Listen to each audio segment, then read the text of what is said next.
power scaling. Don't need that. Theories, throw that shit out. Roman gooning. That is what I needed. That's what we needed. The One Piece is actually real. My One Piece. This has got to be the best chapter in One Piece history. Yes, better than Gear 5. With this chapter alone, we can now have the real debates. Gloriosa or Shaku? Shaku or Boa? Are we taking into account how many fan letters they have gotten in the debate? We need to make up the rules now. How are we going to quantify who's better? I'm sick of all this opinions. I need the rules written down now. But jokes aside, as a One Piece fan, agenda has ruined my life. It has warped my mind. It has shaped who I am today. From a kid who joined wanting to talk about their favourite characters and how cool or important they may be in the story, to finding out I was dealing with ne'er-do-wells, Neanderthals that only have two functions, defend and slander. Anything for the sake of agenda nowadays, that's what they named it. God forbid you like Sanji and Zoro equally, or even like Shanks or Mihawk. It's all about agenda to them. I'm sick of every day hearing Akainu is a Sabo victim. Ace died to a your daddy joke. Garp, a source of oppression. Big Mom is not a baddie. Momonga? Who the fuck is Momonga? The craziest part is it's a bunch of straw hat guys cosplaying emu. What happened to free will? What happened to liking who you like? Apparently freedom only applies to the straw hats and the fans of the straw hats. But I'm not exempt. What they say? When in Rome, do as the Romans. I was trying to be an emperor of the sea.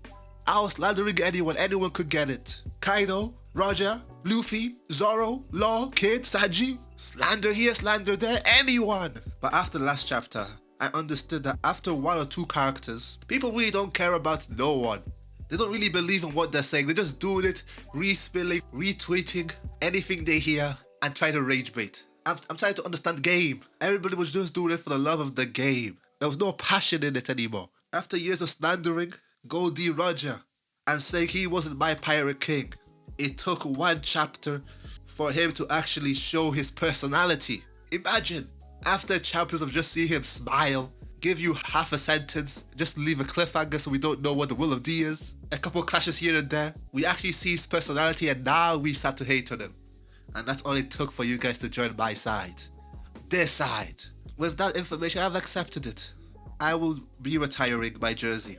Because why was I doing this? And I don't need Future Sight to realize. If I continued on this path, I was hitting a kid trajectory. One wrong move, I would have been wiped out. I'm just going to leave gracefully on my own terms. And only spread love unless your name is Kobe and Sabo. You can keep them. That's one, I believed in those ones. That's the type of hate I take to the grave. But let's get to some points in the chapter I had. Shout out to the Kuja Pirates. Keep working hard. Salute. The whole Luffy bomb thing. If you like it, I love it. That's where I'm at this point. You want Crocodile. You want this new girl from the Kuja Pirates. You want whoever you want. You like it, I love it. I said it. And since we're talking about the monkey family, you see anything missing here? Because I don't. We smoking on that dragon pack. Greatness sometimes skips a generation. It's okay.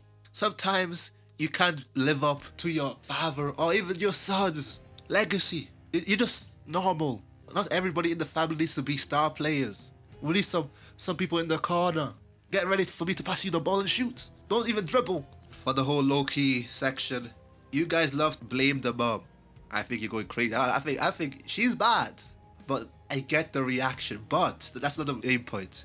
I promise you, there were signs. For Loki, there were signs that this guy isn't doing well. But this Harold guy must be Stevie Wonder. Because he doesn't see them. He just thinks it's a phase. It's getting to a whole big level of ignorance. How long are you going to go until you realize your son is Doflamingo? And we can't end it without talking about the talk of the town, the only man to escape the flower room, Mr. Rock D. Zabek, father of Marshall D. Teach. Oda, you're not disappointing at all. I understand the switch up from everyone. I switched. I never switched up. I was always Zabek first. I'm a Shiki guy. Shiki, my favorite design. One of my favorite designs. Not other than Shiki, the crew, the feet, and even the narrator, everything is glazing him. I understand. I don't blame you guys for switching up. I want to say it again. I am truly a Zebek guy. I am. But how did Dr. Uber say it? I've waited 3.5 years, but a Gooner did it in 1. I waited 3.5 years, and a Gooner did it in 1. I need answers, that's all I'm saying. You can't come up to me and give me some, oh, he got jumped by Garp and Roger. I don't care. You're telling me Whitebeard couldn't jump in? Because if Whitebeard couldn't jump in, that means who was fighting Whitebeard that was stalling him long enough? Because if someone was stalling Whitebeard long enough in his prime, we need to have conversations. That guy might be top 1.